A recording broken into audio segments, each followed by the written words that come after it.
Bismillahirrahmanirrahim. Ladies and gentlemen, today we are going to discuss elements of communication process. The communication process has two major elements, that is sender and receiver. The sender sends the message and the receiver receives the message, and the meaning are communicated. But this is not a very simple message as it is told. It is a very complicated process.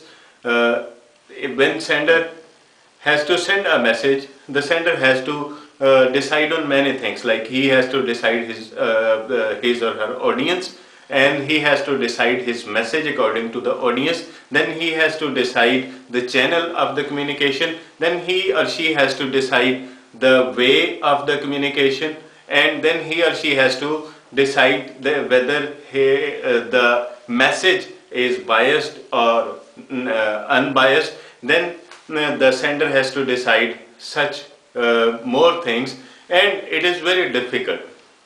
When you are communicating, if your channel is not appropriate, or if you are not considering the age factor of the audience, culture of the audience, sex of the audience, orientation of the audience, knowledge level of the audience. For example, if your audience are multicultural and you are targeting only high-tech audience who are having a high level of knowledge, the lay-tech audience and low-tech audience who are having low level of knowledge, they will be ignored. So when you have to send a message. For example, you are sending a message, you are drafting a message for your social life. You will talk with your child at his or her level, and you have to draft a message for your wife on another way. So the sender has to decide on all these things, and then the sender has to code the message. In encoding, you have to look into many things, like which channel is required, like which audience is there, like what are the preferences of audience, like how your message can be interpreted, like what are distortions that can destroy the meaning that you want to communicate, and many things like that.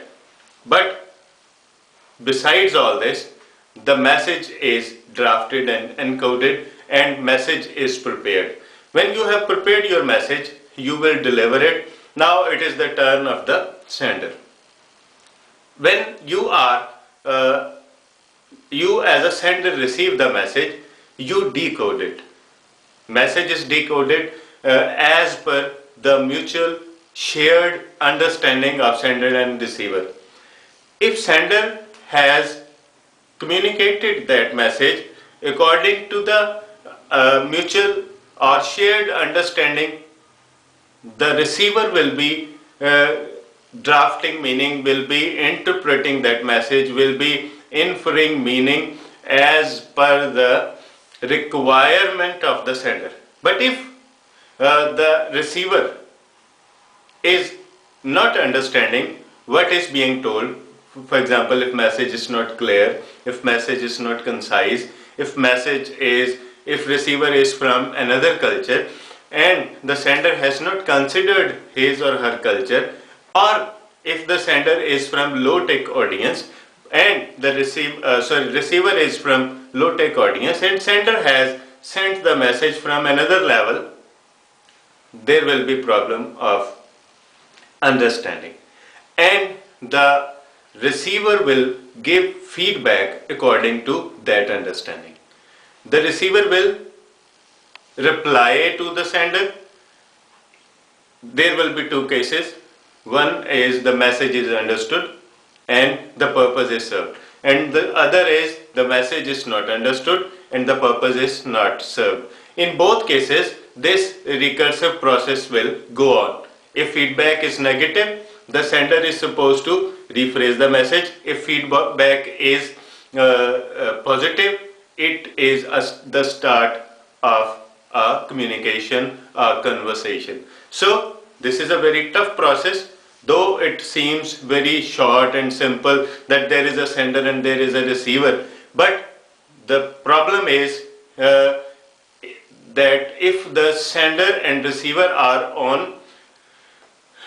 having a shared understanding, are understanding each other, the message is interpreted as it is required, the meanings are completely communicated, the communication is occurring. Otherwise, this will create a gap. The gap of communication enhances misunderstanding, it enhances, it brings distractions and disasters in some cases. So if you are a sender, you should be very clear when you are sending a message that you have drafted it on very certain sound grounds and according to the understanding of the receiver. Thank you very much.